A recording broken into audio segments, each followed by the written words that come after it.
toothpaste. With Max Protect formula, helps stop cavities before they start, while keeping breath fresh. Try unique maximum fluoride protection para Max Alaga, Max Protektado. ACS. Amoy forever. Amoy LQ. Amoy New Cala Berry Blooms. Amoy Cala, amoy good vibes. May nagbago. May arte. May budget. Akala nyo lang yon. So solid. White Rose Papaya. Wow, White Rose. White Rose Papaya. Wow, White Rose. White Rose Papaya. May glow up with the White Rose Papaya. White Rose Papaya. May puti power times 2 kasi may papaya at niacinamide. May shea butter and tea tree oil pa. Kutis sulit ang glow up. Glow up with the White Rose Papaya. White Rose Papaya. Kutis sulit ang glow up. ACS. Wow, ang saya. Isang barangay na labada, puro mancha pa. Goodbye, pahinga. Mommy, isang laba lang yan sa Pride Bar Blue. May powerful stain-away enzymes na malupit sa dumit mancha. At di masakit sa kamay. Isang laba lang yan. Hello, pahinga. Hello, Pride Bar Blue. ACS.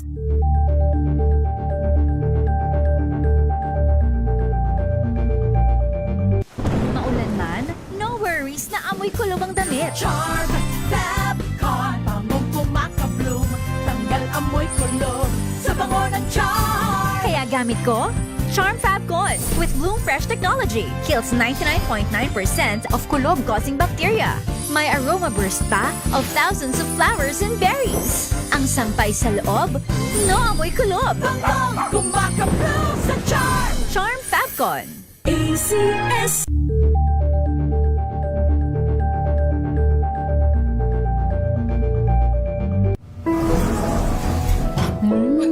Amoy forever.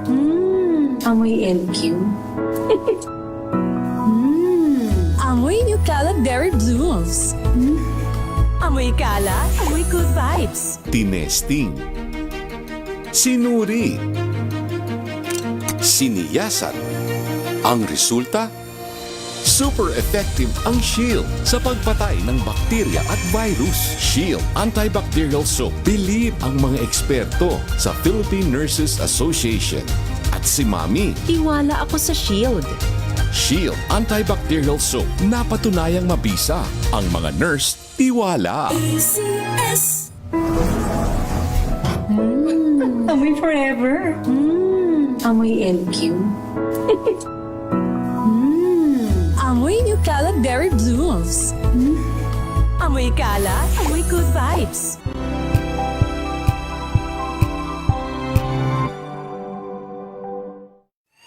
Mga balitang gigising sa inyong umaga. Mga balitang kailangan mong malaman. Mapapakinggan sa ACS Balita sa 2x2. Kasama sina Anthony Taberna at Jerry Baha. Lunes hanggang Biyernes.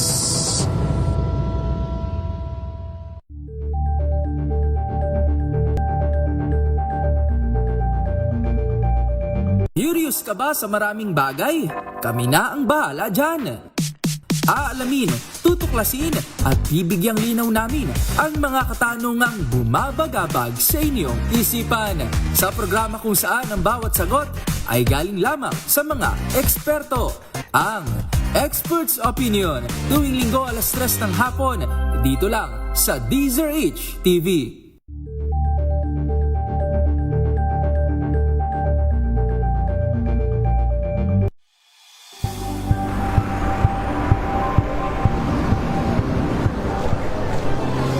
Mga eksperto dito lang sa Expert Opinion. Ito ang The Better News. TNVS.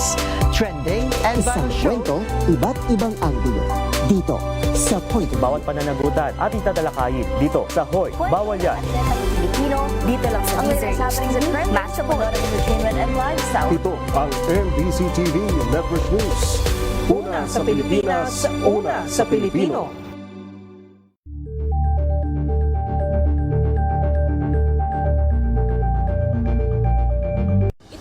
ng naitalang 17 individual na ang kanilang naaresto.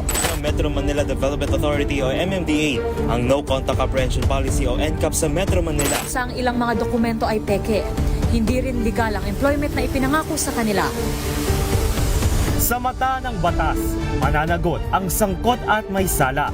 Dahil sa bawat paglabag, may karampatang parusa. Alamin ang mga pananagutan sa likod ng mga bawal. Dito sa Hoy! Bawal Yan! Tuwing Sabado, alas 11:30 ng umaga. Dito lang sa DZRH TV.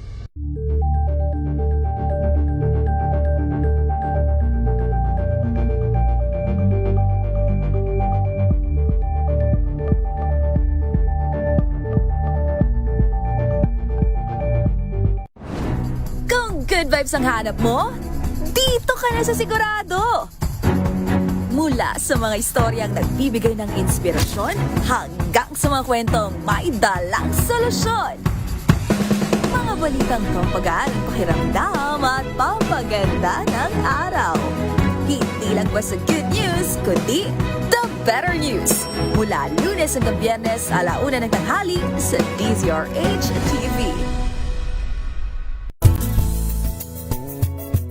Number 1 na naman ang inyong DZRH sa latest survey ng Kantar Media na inilabas nitong January 2026. Hindi lang sa Metro Manila, kundi pati rin sa Mega Manila. Patunay na DZRH lang ang Manila Broadcasting Company. DZRH, member, kapisanan ng mga broadcaster ng Pilipinas. Uy! Nakapag-break ka na ba?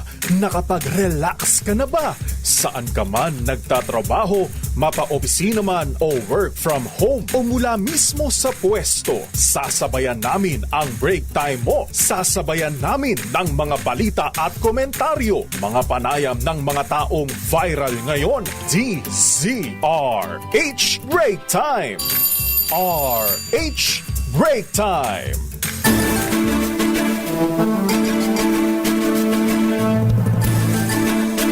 Magandang hapon, Pilipinas. Ako po si Deo Macalma. Ako naman po, Thea Petro Corpuz. At narito ang headlines ng ating mga balita ngayong araw ng Lunes, 23 ng buwan ng Marso. Sa ating mga kahindik-hindik na headlines, balita, presyo ng petroleum products tataas na naman bukas, double digit.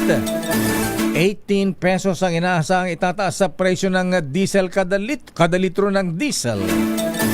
Pero nakapagtataka, bakit na kayo? Small player na Petrogas may price rollback. Ba't di kaya ng mga big three yan? Totoo lang ba? Samantala, 2 araw na mas malawak na nationwide transport strike ng jeepney, bus at TNVS kasado sa March 26 at 27.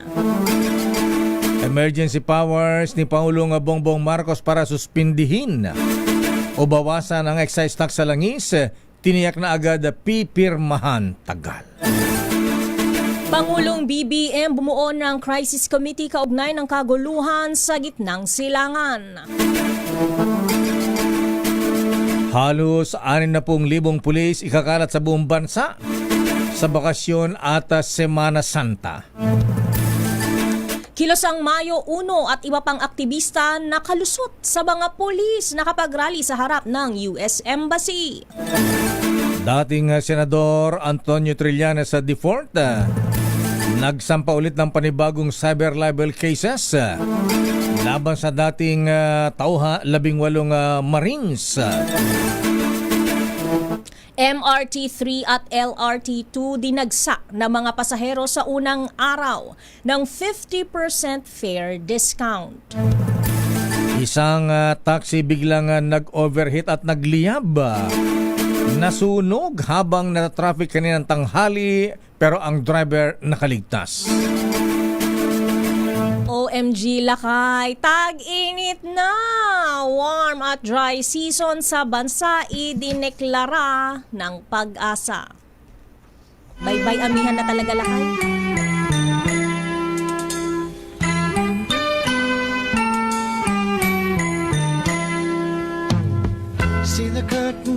Tag-init na. At eto na mga kuyang maateng sa mga motorista, mga drivers.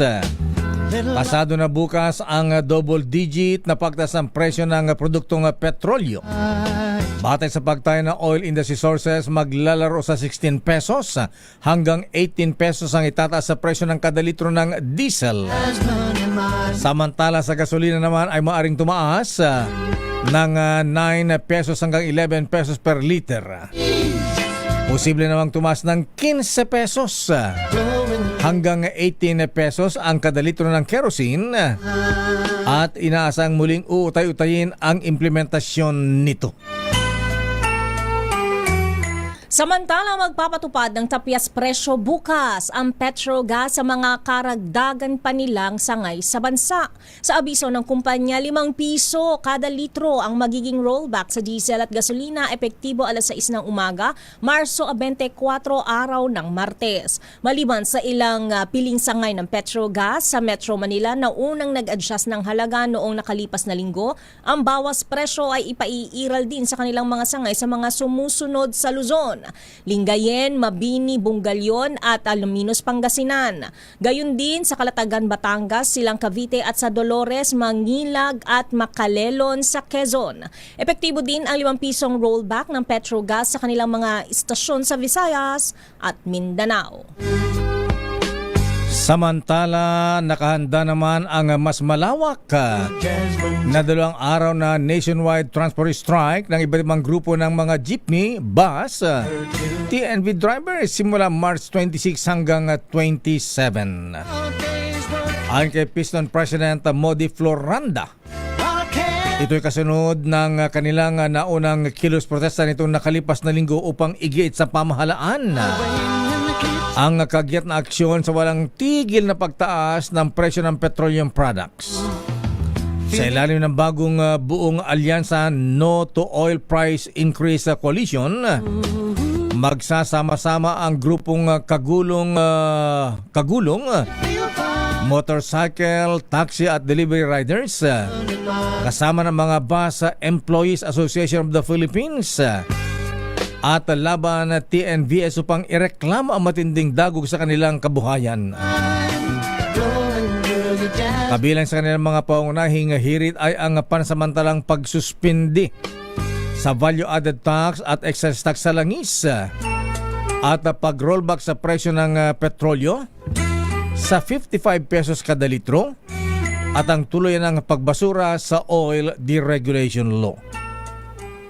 Samantala, wala pang matinding epekto ang transport holiday ng grupong akto sa Metro Manila ngayong araw. Ayon kay NCRPO spokesperson Police Major Hazel Asilo, karamihan sa mga na-monitor nilang aktibidad ng akto ay nasa Northern Mindanao at Visayas. Patuloy umano ang paghahanda ng otoridad sa mga kasado pang tigil pasada sa mga susunod na araw.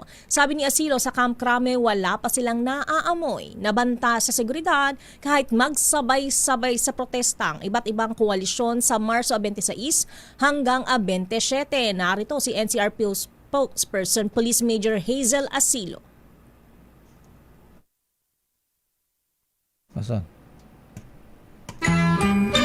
Although wala naman po tayong monitor threats, pero kami naman po sa NCRPO ay nakahanda at yung ating deployed personnel ay naka-ready naman po. Meron tayong mga civil contingents na maaaring mag-assist sa ating mga protesters or yung mga mag-rally. Ganun din po yung ating mga police districts ay meron po silang mga nakahanda na libreng sakay kung sakali meron man po tayong mga kababayan na may strike.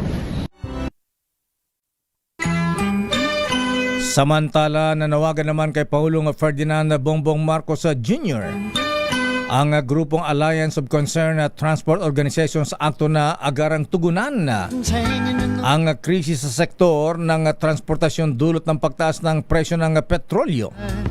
Sa panayam ng damdaming bayan kay Liberty Libay de Luna, national president ng ACTO, sinabi nito na umaabot na sa mahigit 2,000 hanggang 2,500 ang arawang gastos sa krudo, habang nasa 500 pesos na lamang ang niuwi ng mga driver na paghati-hatian pa nila ng kanilang konduktor.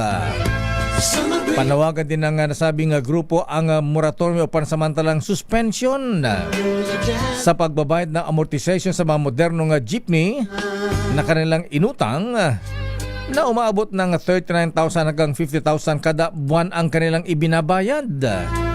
Narito si Liberty Libay de Luna ng ACTO.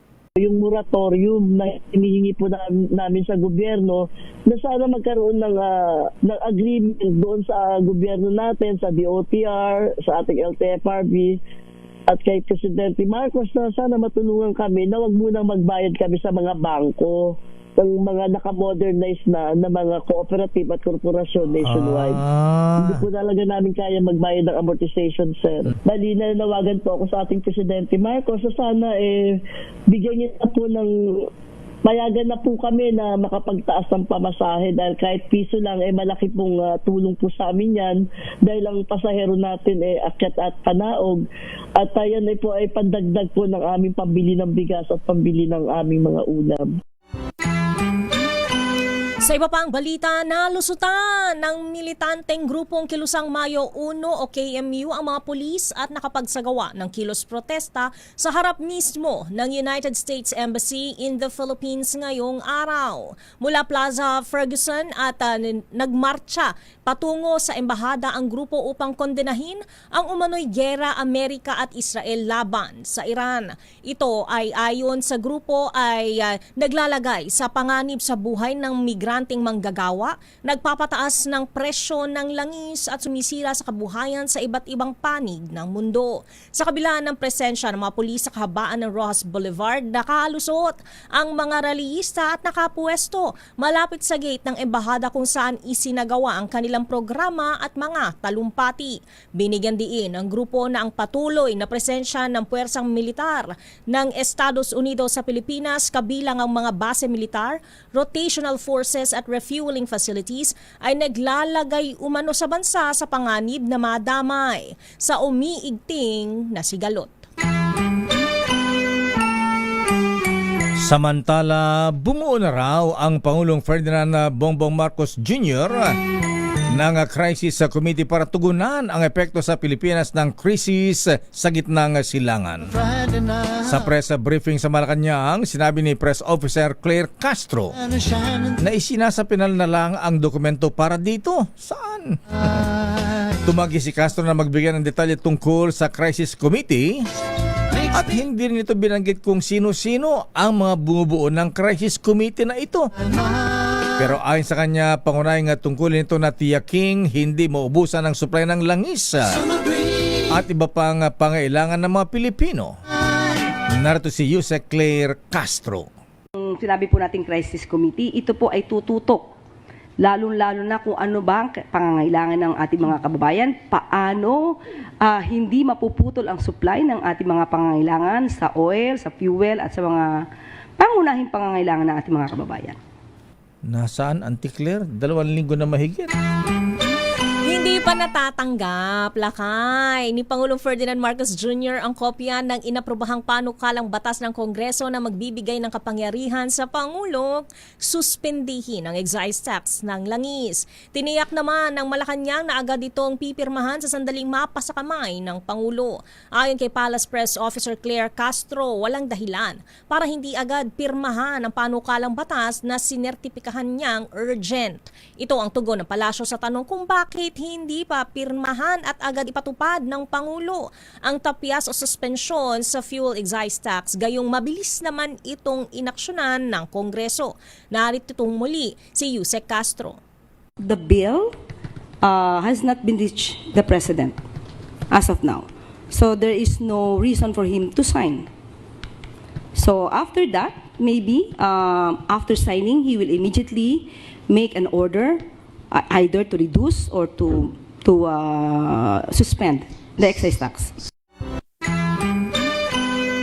Suportado naman ni Senator Bam Aquino ang posibleng pagdedeklara ng State of National Emergency sa bansa upang matugunan ang walang tigil na pagtaas ng presyo ng langis at mga pangunahing bilihin. Ayon kay Aquino, nasa crisis level na ang sitwasyon sa bansa. Dahil sa nangyayaring sigalot sa Middle East, kaya kailangan na ang maagap na hakbang ng pamahalaan bago pa man lalong bumigat ang pasanin ng mga mamamayan. Sinabi ni Bam Aquino na sa pamagitan na nasabing deklarasyon, magkakaroon ang gobyerno ng kapangyarihang magtakda ng price ceiling sa mga bilihin at maglabas ng mabilisang ayuda para sa pinakaapektadong sektor. Narito si Senator Bam Aquino. Mahalagang mag-declare na sila ng state of national emergency dahil nasa emergency level na ang estado ng napakaraming pamilyang Pilipino. Nung tumaas yung presyo ng gasolina at diesel, ramdam na ramdam yan ng napakaraming Pilipino. So unang-una, pag may state of national emergency, pwede silang maglagay ng price ceiling sa mga essential goods. Pangalawa, yung ayuda na nilaan namin sa 2026 budget, ilabas na at ibigay na sa transport workers at suporta sa mga MSME.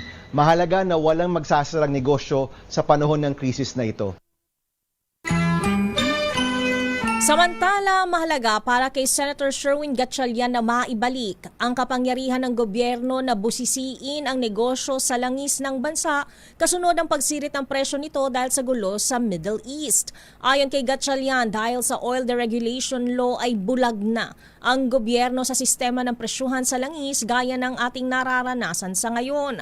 Kaya nais ng senador na maibalik sa Department of Energy ang kapangyarihang obligahin ang mga oil company na magsumite ng report kung ano ang basehan ng kanilang pagtaas sa presyo, kung magkano nila ito inangkat, gasto sa logistics o pagbiyahe nito at kung magkano ang kanilang bentahan. Para kay Gatchalian, mahirap nang ibalik sa gobyerno ang negosyo sa langis tulad ng dati dahil lugi o hindi marunong ang gobyerno sa larangan ng negosyo. Mas magaling magnegosyo ang pribadong sektor kaysa sa gobyerno, kaya't kailangang pag-aralan ng mabuti kung dapat pa itong ibalik sa kontrol ng gobyerno ang negosyo sa langis. Ang gawin lamang ay amyendahan ang oil deregulation law para bigyan ng mandato ang DOE na bantayan ang presyo ng langis sa halip na hanggang monitoring na lang sila. Samantala, eto na mga kuya ha, ayan kapit. Dahil inanunsyo na ng Department of Energy ang panibagong pagtaas sa presyo ng produktong petrolyo. Ba't Department of Energy ang nag-a-announce nito? Ha? Di ba dapat mga oil companies? May sabuatan ba sila? Ba't alam nila ito? Ba't sila nag-a-announce? Epektibo bukas mga kuya ay meron ng increase na 6 pesos and 47 centavos kada litro ng gasolina. At eto naman sa diesel, malaki-laki 11 pesos and 88 centavos kada litro ng diesel. At sa kerosene naman ay tataas ng 13 pesos and 66 centavos kada litro. Ayon kay Energy Secretary Sharon Garin, na mistulang spokesperson ng mga oil companies, patuloy na umapela ang ahensya sa mga oil companies na panatiling utay-utay o staggered ang pagpapatupad ng price increase. Hindi yan dapat moderate their grid sana ha? Ayan. Nauna nang nagbabala ang Department of Energy na posibleng pumalo ng hanggang 130 pesos kada litro ang halaga ng diesel ngayong linggo. Ayan.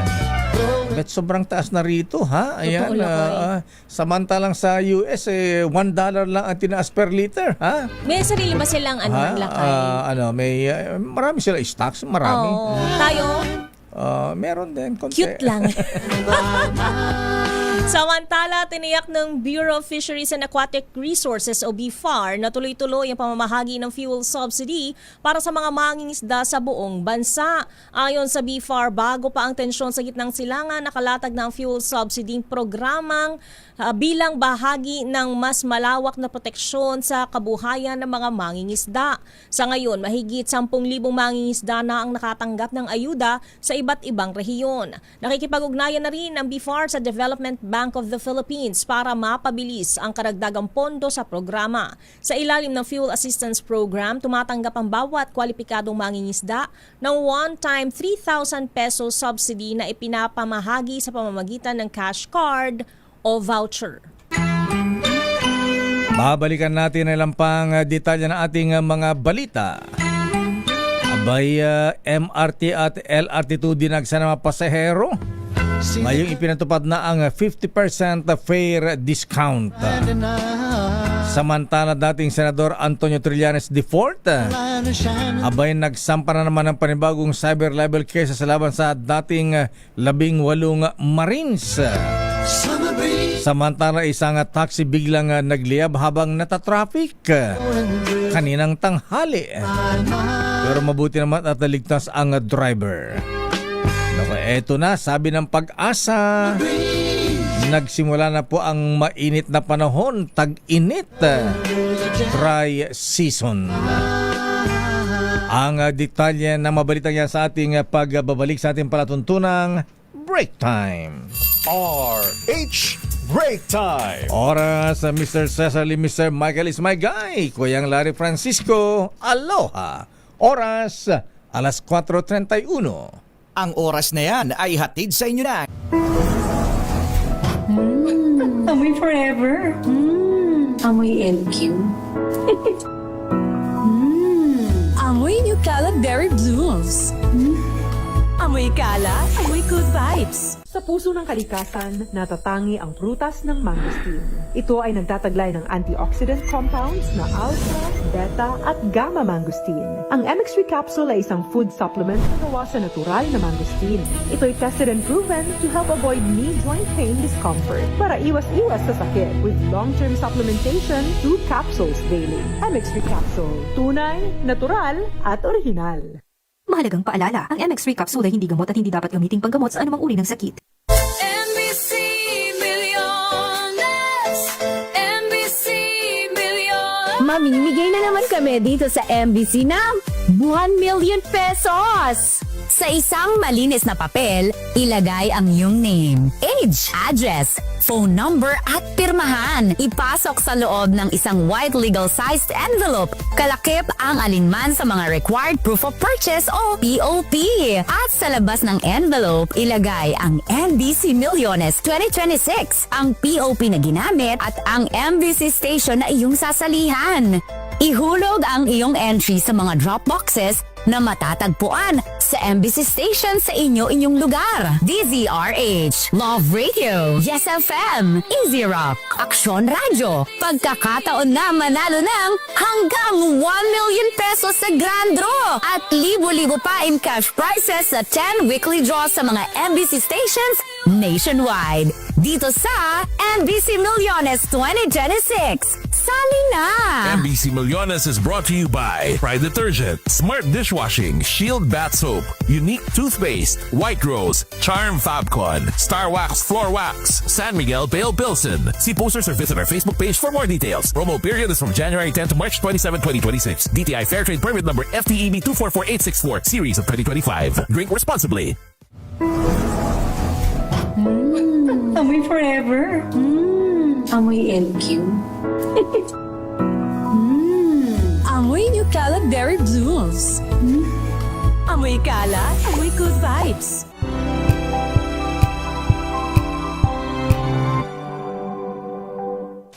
Maulan man, no worries na amoy kulob ang damit. Charm, Fabcon, bangong kumakabloom, tanggal amoy kulob sa bango ng charm. Kaya gamit ko, Charm Fabcon with Bloom Fresh Technology. Kills 99.9% of kulob-causing bacteria. May aroma burst pa of thousands of flowers and berries. Ang sampay sa loob, no amoy kulob. Bangong kumakabloom sa charm. Charm Fabcon. ACS.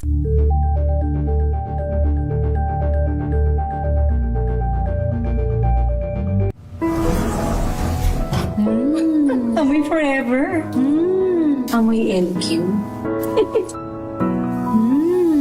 Amoy New Cala Berry Blooms. Amoy Cala, amoy good vibes.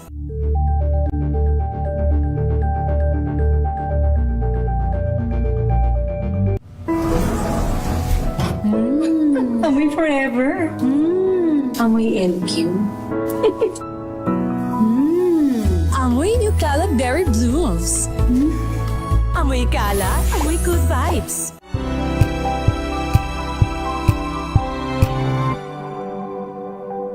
Hello, Washi! Laundry day na naman! Yay! Anong meron? Mancha ng chocolate, putik, may libag pa! Kaya natin yan! With Pride Washing Machine Detergent, may triple stain-away formula. Tanggal ang makapit, madikit, at malupit na dumit mancha. Kaya easy-easy ang labada. Mula noon hanggang ngayon! All you need is pride. All you need is pride. ACS.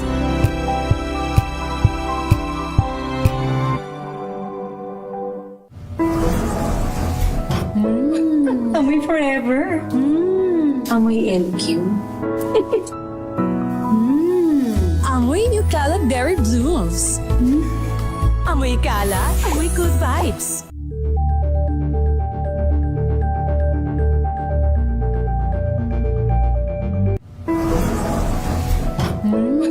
Amoy forever. Amoy LQ. Amoy New Cala Berry Blooms. Amoy Cala, amoy good vibes.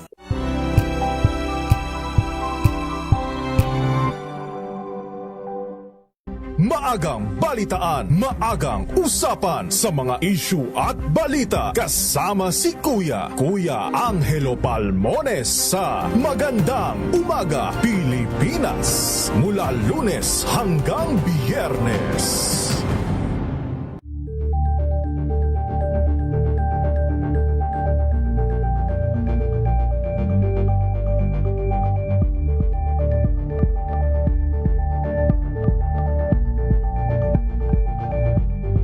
We've got you covered. From the hottest hits, exclusive interviews, kilig to the bones fan meet experience, and hataw performances of your favorite stars. Saturdays, 12 noon, dito lang sa DZRH TV.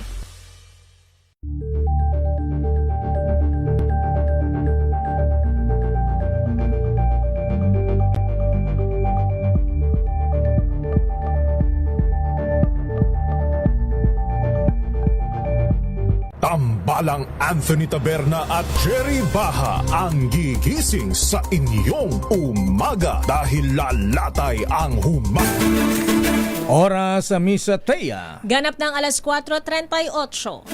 Standby sa ating mga reports. Standby Ninong ng Bayan Noche Kaka sa Tondo, Manila. Abay, puro malulungkot ang mga balita. Ayon sa ating business correspondent Mr. Michael Ismaygay, ang palitan ng dollar ngayon mga misis, umabot na ng 60 pesos and 30 centavos per US dollar. Wow! Umabot pa ng 61 to Samantala, ang sabi naman ng Malacanang, standby let Narciso, ang Malacanang, ang sabi, wala pa daw krisis sa langis sa Pilipinas. Aba, nagre-reklamo naman si Senate President Tito Sen. Abay, pagtaas ng presyo ng petroleum products sa Pilipinas sobra-sobra kumpara sa presyo ng ibang bansa sa Asia. Allah! Ay sabi niya dapat ibasura na ang oil deregulation law. Standby man ang Milky Rigunan emergency session para maaksyonan ang mapanukala na makatulong sa pagtugon sa krisis. Ipinapanukala, abay bilisan. At isang 25 anyos na Pinay sa Thailand, inaresto matapos mag-iwan ng maleta na may lamang bangkay ng sanggol sa isang toilet. Ang detalye na mabalitang yan sa ating pagbabalik sa ating palatuntunang Break Time. RH Break Time.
Tamistea. Ganap ng alas 4:41 ng hapon. Sandali lamang sa mga reports sa Let Narciso mula sa Malacanang, Raymond Paz mula sa Senado. Standby Milky mula sa Kamara. Narito muna ang ninong ng bayan, si Ninong Nochikakas. Nasa ang barangay sa Mistea? Barangay 123 ng Tondo, Maynila, Lakay. Aba, 1, 2, 3. 1, 2, 3. Wala naman ng 1, 2, 3 siguro Huwag sa 1, 2, 3. mong takbuhan, Noche, ha? Yan yung winner natin dyan. Dito pa rin sa ating DZRH Malakas Aguinaldo Promo. Ito na ang ating winner sa Malakas Promo kasama ang MX3. Dito ako believe.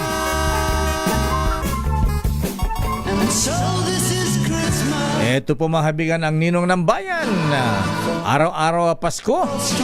Sino ang maswerteng bibigyan mo na Aguinaldo ngayon, Ninong Noche Kakas? Noche. Lakay, Tamis sa Teya, ang tawag nila dito ay Barangay 1, 2, 3. 1, 2, 3. Kasi masagwa daw yun. 1, 2, 3. Ayan. 1, 2, 3. Parang gusto ko mapasayaw sa 1, 2, 3. 1, 2, 3. Lakay, isang Miss Teya, isang lola, 83 years old. Ang maswerte, lola. Pata natin na Lakay, na nakikinig. Bukod sa pakikinig, nanunood pa ito sa ating DCRH. Ano pa ni Lola Basyang? Ayan, yung kanyang TV. Oh. At yung kanyang radyo naman. Abay, may TV na, may radyo pa. Ayan. Oo, may radyo. Ayan, yung radyo. Asan si Lola? Ayan. Ba, talaga naman ano, ha? So, ito si Lola. Ano po pangalan niyo, Lola? Jessica. Jessica Soho? Jessica Dailisan. Dailisan. Aba, ano niyo si Steve Dailisan, Lola? Kamag-anak ko. Kamag-anak. Pero hindi ko pa nakikita kung asawa ko kasi yun. Yung asawa niyo, ang kamag-anak niya. Ayan, okay, Lola Jessica Soho. Ano ang latest na report po ninyo, Lola? Ano ba mga, ngayon, fini-feature po ninyo mga balita? May report po ba kayo sa oil price increase? Nakikinig lang ako. Nakikinig. Oo. Mataas. Ayan. Okay, Lola. Ayan, dahil sobrang pagsubaybay sa DCRH. May TV na, may radyo pa. Ayan. Dahil, kailan pa kayo nagsimulang makinig ng DCRH sa Lola Jessica? Matagal na ho. Kasi ang radyo ko ayan. Bata pa kayo. Nasira.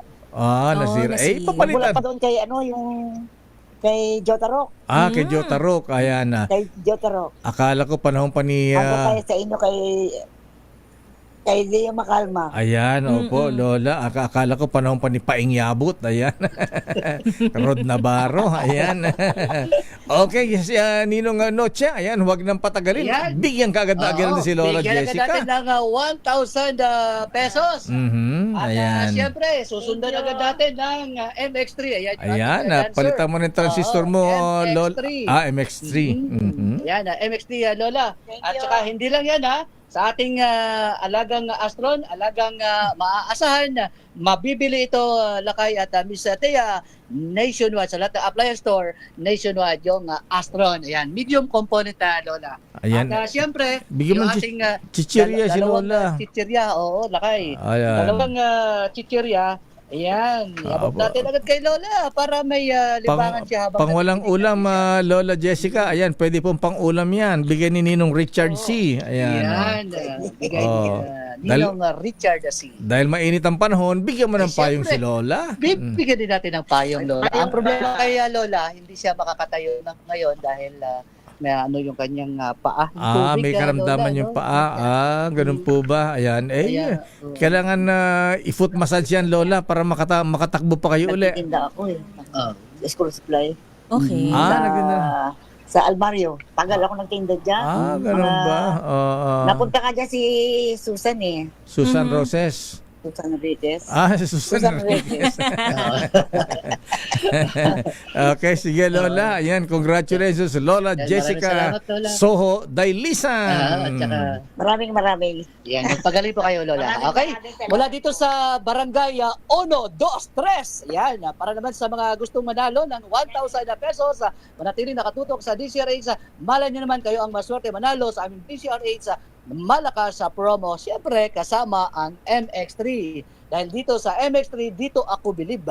Ako naman si Aris sa 27, no chika ka sa DCRH, una sa Pilipinas, una sa Pilipino. Ayan, maraming salamat, Noche Kakas.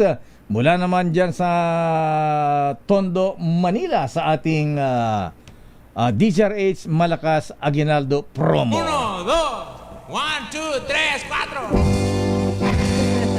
4. Dapat natin intro kanina, Noche, ha? Ayan, uli-buli, sandali lamang, ha? Ayan, para sa mga taga-barangay 1, 2, 3 sa Tondo, Manila, ito para sa inyo. 1, 2, 3, 4.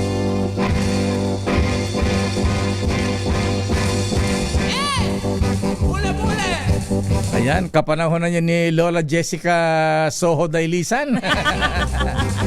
Ito na ang isa pang winner natin, Miss Teya, sa ating Kring Kring.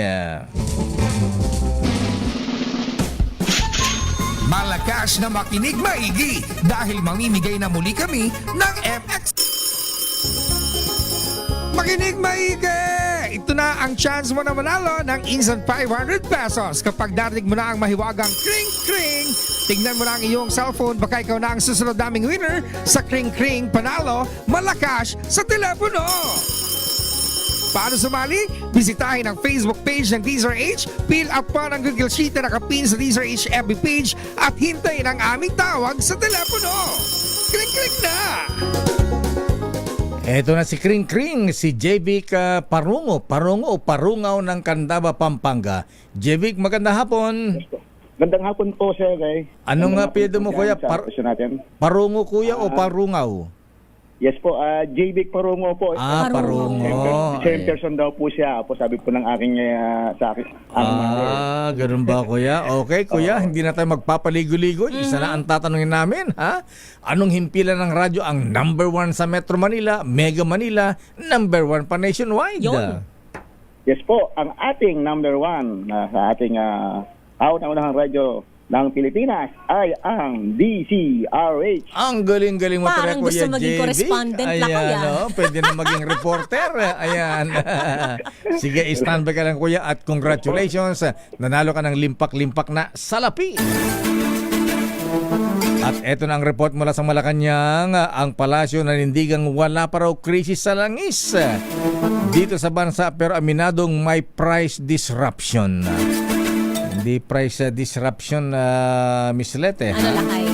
Price manipulation. Oo. Masyado na tayong pinagsasamantalahan ng mga oil companies. Moderate your greed naman. Ay, pagka hindi kayo magpasintabi dyan, baka mamaya wag naman sana mangyari. Yung nangyari sa Indonesia. Ayan, wag niyong galitin ng taong bayan. Ayan, binabalaan po namin kayo. Ayan. Hindi naman nananakot. Ano lang naman, paalala. Ayan. Tama. Reminder. Huwag naman masyadong greedy. Narito ang report mula kay RS14. Let Narciso, please come in. Miss Ulet.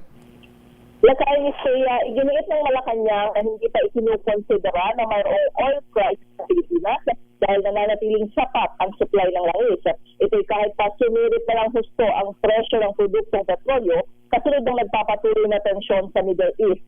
Sa press briefing, sinabi ni Palace Press Officer Castro na sapat ang supply ng langis bagamat mayroong price disruption dahil sa nangyayari sa gitnang silangan.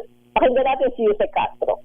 May dalawang klase po ng krisis, sa supply at sa presyo. So ngayon po, kung pag-uusapan po natin ang supply, ay wala po tayong sasabihing krisis pagdating sa supply. Maybe meron pong price disruption dahil nga po sa nangyayaring oil crisis sa Middle East. So yun po yung pananaw ni Secretary Garrido. Ayon kay Jose Castro, nagpupursige rin ang DOE at ang pamahalaan na hindi mapatid ang supply ng produktong petrolyo sa bansa. Dagdag pa nito, kahit tumatas ang presyo, nais iparamdam ng Pangulo na kaya ng gobyernong protektahan ang taong bayan. Ito si Let Narciso para sa DZRH, una sa Pilipinas, una sa Pilipino. Maraming salamat, Let Narciso, at sana Mr. President, ayan yung sinasabing crisis committee, abay mag-meeting na kaagad, buuin na kaagad yan. report mula sa Senado. Pagbasura sa oil deregulation law muling iginiit dahil sa sobrang taas presyo ng langis sa Pilipinas kumpara sa ibang mga bansa sa Asia ayon kay Senate President Tito Soto. Idetalye mo balita RH28. Raymond Paas. Raymond. Mr. Yamayo, nakakuha ng karagdagang dahilan si Senate President Vicente Tito Soto Duterte pang iporsige ang pag-repeal o pagbasura sa umiiral na oil deregulation law. Ito ay nang ipakita ang isang chart na may pamagat na Asian Diesel Price Tracker na ipinadala sa kanya ng isang kaibigang negosyante. Makikita dito na ang Pilipinas ang may pinakamalaki ang itinaas sa halaga ng diesel kumpara sa ibang mga bansa sa Asia simula ng may gera sa Iran dahil naitala sa Pilipinas ang pinakamalaking oil price increase na 97%. Ang diesel sa Pilipinas noong Enero ay 54 pesos. Ngunit ngayon ay mula 108 hanggang 129 pesos na kada litro. Sa Thailand na 46% lamang dahil ang kanilang diesel dati ay 48 pesos, ngayon ay 70 pesos. Pangatlo ang Malaysia na 45% mula 28 pesos, naging 40 pesos ang diesel. Ang mayamang bansa ng Japan ay 38% lamang mula sa dating 62 pesos ay naging 86 pesos na ngayon. Diin ni Senate President Soto, abusado ang mga oil companies sa Pilipinas kaya't panahon ng i-repeal ang oil deregulation law. Ito si Raymond. Raymond Abbas para sa Raymond. Una sa Pilipinas, una sa Pilipino. Wala bang balak siya na Senate President Tito Sen? Ayan, mag-special session at ipatawag ang mga may-ari ng oil companies magpaliwanag. Tama. Bakit sobra-sobra ang taas ng kanilang presyo kumpara sa ibang bansa sa Asia? Ayan, kahit na oil deregulation, hingan lang natin sila ng paliwanag. Mukhang sa ngayon, Mayor, nakadepende pa lang sila doon sa action ng Executive Department. Dahil yun ang kanilang binabantayan sa ngayon. Okay. Di parallel investigation. Ayan, paano?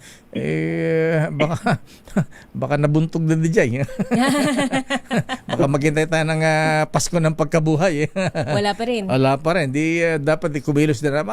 May paramdam lang sa mga oil companies na galit na ang tao. Ayan, ipaliwanag. Huwag namang sobra-sobra ang pagsasamantala. We need pagiging answers. greedy. Yes. Paliwanag lang naman. Ayan, Ayun, nagtatingintay, Mayor, kung ano magiging action dito dahil sa ngayon nga ay bakasyon. Bakasyon ang mga miyembro ng dalawang kapulan ng Kongreso. Bagamat even on vacation, kaya bukas, merong mga meeting na at hearings na itinatawag sa Senado ang komite ni Senador Sherwin Gatchalian. Okay nga, Rod. Maraming salamat, Raymond. Ito si RH20, Raymond Advance para sa DCRH, una sa Pilipinas, una sa Pilipino. At paalala na rin sa mga oil companies na masyadong nagsasamantala, Miss Teya. Ano lakay? Alam mo, naging issue rin ng langis na 80s ba yan o 90s?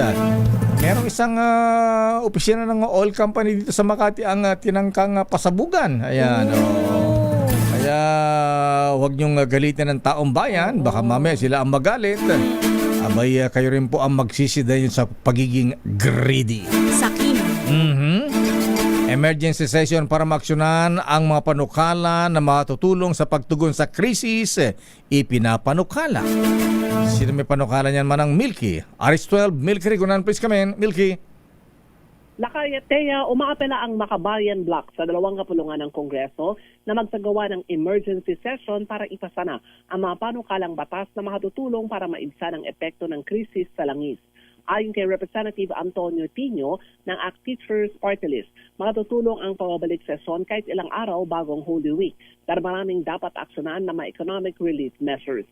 Kabilang sa isinusulong na hakbang at sinusuportahan ng Makabayan Block ay ang pagbuwag sa excise taxes at VAT sa langis. Napapanahon din ayon sa Makabayan ang pagpapatupad ng regulasyon at transparency para pigilan ng overpricing, repeal sa oil deregulation law at buwisan ng mga oil profits para mapondohan ang mga subsidy. Binatikos ng grupo ni Natinyo ang pag-downplay ng gobyerno sa sitwasyon at baliwalaan niya ang planong bumuo ng crisis committee kung hindi naman kinikilala ng pamahalaan ang sitwasyon na nagpapahirap sa ating mga kababayan. Kung may papatawag ng emergency session, giipipinyo ang dapat pag-usapan ay ang pro-people legislation, lalo na ang suspensyon ng value-added tax na pinapataw sa mga pangunahing bilihin at mga serbisyo. Ako si New Criguna nagulat para sa DCRH, una sa Pilipinas, una sa Pilipino. Maraming salamat, Manang Milkin. Ako, sabi na ating bubit na galing Hong Kong, Miss Teya, ha? Ayan, lakay sa Hong Kong, simula na magkaroon ng giyera sa Middle East. Ang itinaas lamang ng gasoline sa Hong Kong ay sa pesos ay 9 pesos and 40 centavos. Pero dito sa Pilipinas, 19 pesos and 50 centavos ay tinaas per liter sa diesel. Diba? 10 pesos and 50 centavos. Sobrang Doble-doble. pagsasamantala yan. Samantala, report mula kay Edniel. Philippine National Police nagkakasa ng simulation laban sa pagtaas ng krimen dulot ng oil crisis. I-detalye mong balitang yan, RH52, Edniel Parrosa. Edniel. Ipinagutos na lakay at Misteya ni PNP Chief Police General Jose Melencio Nartates Jr. ang pagsasagawa ng simulation o pagsasanay ng bawat police unit at regional officers sa maaaring epekto ng krisis sa langis. Pagdating naman sa krimen sa panayam sa Camp Crame, sinabi ni PNP spokesman Police Brigadier General Randolph Tuanyo, pinag-aandahan ng hanay ang lahat ng maaaring senaryo kaugnay ng pagtaas sa presyo ng mga produktong petrolyo. Kabilang dyan ang kawalan ng trabaho. Halimbawa ay dahil sa mga gasolinahang samantalang nagsara dahil sa lockdown na supply. Sa datos ng PNP, 403 gas stations na ay naitatalang sarado mula nang pumutok ang tensyon sa gitnang silangan. Paliwanag ito nyo, kung maraming negosyo ang apektado o magsasara, baka dumami rin ng krimen tulad ng robbery, theft at looting. Pakinggan natin ang opisyal. Kamay nito sa ating GPNP mag-simulation exercises ng all possible scenarios ang ating mga regional offices. Halimbawa, yung mga massive looting, yung po mga robbery. Kaya kaugnay nito, sabi niya, palakasin, gawing intelligence-driven ang lahat ng operations ng ating police regional offices para isagawa yung actual na operations sa mga grupo o individual na magsasagawa ng robbery at theft. Bukod sa mga nagsarang gasolinahan, 4 na ang naaresto sa hindi otorisadong pagbebenta ng petroleum products sa Ginobatan Albay. Nagkakahalaga ng 2.3 million pesos ang nasabat na produkto sa mga suspect na wala namang mailabas na kaukulang permit wala sa Department of Energy. Ako si Edniel Parrosa, DZRH. Una sa Pilipinas, una sa Pilipino. Maraming salamat, Edniel Parrosa. Samantala, dalawang unexploded ordnance. 2 bomba nahukay sa Manila City Hall. Aba? Anong bomba yan, boy? Panahon pa ng hapon? Ayan. Mga vintage bomba yan. Aris number 29, Boy Laya Gonzales. Please come in. Boy Laya. Lakay, Deo, Teya, ayon sa Manila Police District, na-discovery ang construction worker na si Joseph Kanya, ang isang ininalanghan na grenade na MK2 at isa pang pampasabog habang nagsasagawa ng excavation na work sa construction site dito sa pinaka-quadrangle ng Manila City Hall. Agad na itinigil ang trabaho at inireport sa City Security Force sa pamagitan ni duty personnel Percival Baring na siyang nagpaabot naman ng impormasyon sa SMART unit. Responde ang mga tao na SMART at kinumpirma na manatagpuan na unexploded ordinance.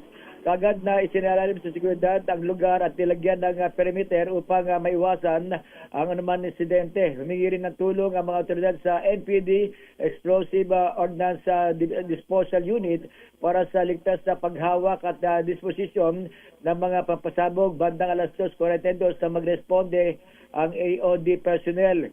At patuloy ang investigasyon ng mga otoridad hinggil sa pinagmulan ng mga nabanggit na pampasabog na pinaniniwala ang posibleng naiwan panong panahon ng World War II. Ito si Boy Gonzales para sa DZRH sa Pilipinas, una sa Pilipino. Kala ko malaking bomba na yung parang binabagsak pagka may giyera. Oo, malalaki. Ayan, atis na granada pala yan. Samantala, bago ang report mula kay James Galangke sa ating Sports at Showbiz. Abay, mga brethren, ayan, nag-imbita ang mga kuyang brethren sa Hustisya Masonica Lodge sa kanilang public installation na bukas. Ayan, Hustisya Masonic Lodge gaganapin dyan po sa Grand Lodge bukas na alas 2 ng hapon. Ayon sa kanilang worshipful master na si Justice Max De Leon. Incoming Master, Attorney Joshua Atienza. Senior Warden, Judge Russell Ulado. Junior Warden, Attorney Mac Runyes. Guest of Honor and Speaker, Most Worshipful Past Grand Master Frank de Monteverde. Inspirational Speaker, abay BJMP Chief, General Right Worshipful Ruel Rivera. At samantalang ko na rin ating pagpapabot ng pakiramay mga brethren. Dahil ang butihing ama ng ating worshipful master sa Hustisya Masonic Lodge, Justice Max De Leon. Si Mr. De Leon po, yung kanyang butihing ama ay sinundo na po ni Lord. At nakaburol sa kanyang tahanan sa Taal, Batangas. Justice Max De Leon, kuyang sir, kami po ay nagpapabot ng lubos na pakikiramay. At gawin na rin sa mga kaibigan at kamag-anak ni Dennis Beltran. Ayan, anak po natin namin kasama dito sa DZRH. Siya po ay sinundo na ni Lord kahapon. Nung last week. Last week ba? Ayan, kahapon. Pero nakaburol pa rin sa kanilang tahanan. Sa Cainta, Rizal. Report mula kay James Galangke. 25 anyos na Pinay sa Thailand, inaresto matapos mag-iwan ng maleta na may lamang bangkay na isang sanggol sa isang banyo. James Galangke, please come in. James. Arestado ng mga otoridad sa Bangkok ang isang 25-year-old na Pinay na nag-iwan ng di umano'y bangkay ng bagong silang na sanggol sa restroom ng isang mall na nakalagay sa itim na plastic bag. Base sa mga ulat, hapon na nitong Biyernes nang matukoy naman nakapansin ang nakasilid sa iniwang maleta at agad ay pinagbigay alam sa mga kinaukulan. Huli naman sa CCTV ang ginawang krimen ng babae kaya agad din natukoy ang kanyang pagkakilanlan habang kasulukuyang sinailalim naman sa forensic investigation ng katawan ng sanggol. Unang namataan ng mga pulis ang truck ng blood stains sa kanyang damit at fresh pang mga tinurok na injection na stitches para kumpirma yung kapapanganak pa lamang ng Pinay sa bata. Ito si James Galangke na DZRH TV, una sa Pilipinas, una sa Pilipino. Kalungkot naman. Showbiz, sports, Miss Thea. Alex Ayala pasok sa round 16 ng Miami Open. Idetalye mong balita, Millie Borja. Umani ng panibagong panalo si Alex Ayala matapos talunin ng Polish netter si Magdalene sa round of 32 ng Miami Open noong linggo upang umusad sa 4th round ng torneo. Kontrolado ni Ayala ang unang set na kanyang tinapos sa loob lamang ng 40 minutes. Gayunman, lumaban si Lynette sa ikalawang set at muntik pang maitulok ang laban sa deciding set. Mula sa 1-3 na pagkakahabol, nakabawi si Lynette upang maagaw ang 4-3 na abante. Nagpalitan ng panalo sa mga sumunod na games ang dalawang manlalaro hanggang umabot sa 6-6 deadlock. Sa tiebreak, mabilis na umarangkada si Ayala at umabante ng 3-1 bago dagdagan pa ang kanyang puntos upang makalapit sa panalo. Nakapagligtas pa ng isang match point si Lynette, ngunit tuluyan ang tinapos ni Ayala ang laban sa loob ng 1 oras at 48 minutes. Sa susunod na round, makakaharap ni Ayala ang 13th seed na si Karolina Muchova na kasalukuyang number 14 sa WTA rankings at may 14-3 win-loss record ngayong 2026. Ito ang magiging unang pagtatagpo ng dalawa sa WTA Tour. At yun ang mga latest updates sa mundo ng sports. Ito si Millie Borja ng DZRH TV, una sa Pilipinas, una sa Pilipino. Maraming salamat, Millie Borja, at congratulations kay Alex Ayala. Galing-galing talaga. Sa showbiz, Miss Thea. Jake Cuenca at Rabia Mateo spotted together sa BGC. Idetalye mong balita, Angelica Cosme. Agad umugong ang intrigang may something gina Jake Cuenca at Rabia Mateo matapos silang maispatan together sa BGC. Ang dalawa nakuna ng isang netizen habang naglalakad hanggang sa magtungo sa isang restaurant. Dahil dito may nagsabing mukhang naka-move on na talaga ang aktor na huling nakarelasyon si Chi Filomeno. Habang si Miss Universe Philippines 2020 Rabia Mateo na may huling naging nobyo ang Kapuso star na si Jeric Gonzalez.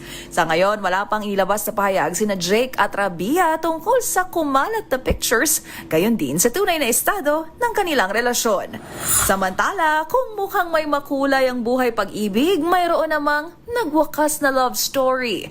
Ang dancer-actress na si AC Bonifacio, single na raw ulit. Long story short, you're no longer in a relationship. Yes. Ang kumpirmasyon tungkol sa kanilang hiwalayan ng aktor na si Harvey Bautista ni-reveal ni AC sa Painfully Human podcast ni Edward Barber. Parang wag na natin ito. Parang, I have to... Is there ever a time where you're not retaining? I was like, now. Now. And I'm very proud of you. Because... That is the first time I'm saying that anywhere, so... Oh, really? Well... You heard it here first! Hindi na naman idinitalye ni AC ang dahilan ng kanilang breakup ni Harvey na anak ng actor-turned-politician na si Herbert Bautista. At yan ang latest sa mundo ng mga sikat. Ito po ang inyong showbiz angel ng DZRH TV, una sa Pilipinas, una sa Pilipino. Maraming salamat, Angelica Cosme. At yan ang kabuhan natin palatuntunan ng break time. The road is long. Lakay. Palitan ng $60 and 30 centavos. Ay sa ating business correspondent, Mr. Michael is my guy. Lakay, mainit na nga yung ulo. Mas Ay. mainit pa yung panahon. Ay, oo. Summer na! Nagsimula na po ang summer season, ha? Ngayon ba? Ngayong Lunes? Ayan. Kaya mag-ingat daw po laban sa mga health-related illness na maaring makuha dahil sa tindi ng sikatang araw. Ayan, kaya stay hydrated. Ayan. Inom po ng maraming tubig. At wag magpapaaraw. Huwag magbibilag. Para sa mga addict sa golf, ayan, dahan mo na sa golf. Kalma lang, Lakay. Ayan. At kung talagang di maiwasan, huwag kayong magtipid. Ayan. Kailangan ng umbrella girl. At yan ating palatuntunan ng break time. Ako po si Dayo Makalma. Ako naman po, Thea Petro Corpuz. Balansyadong balita. Susunod na. Henry Urat, Miss Kay, Karen Oyong. Oras, eksakto.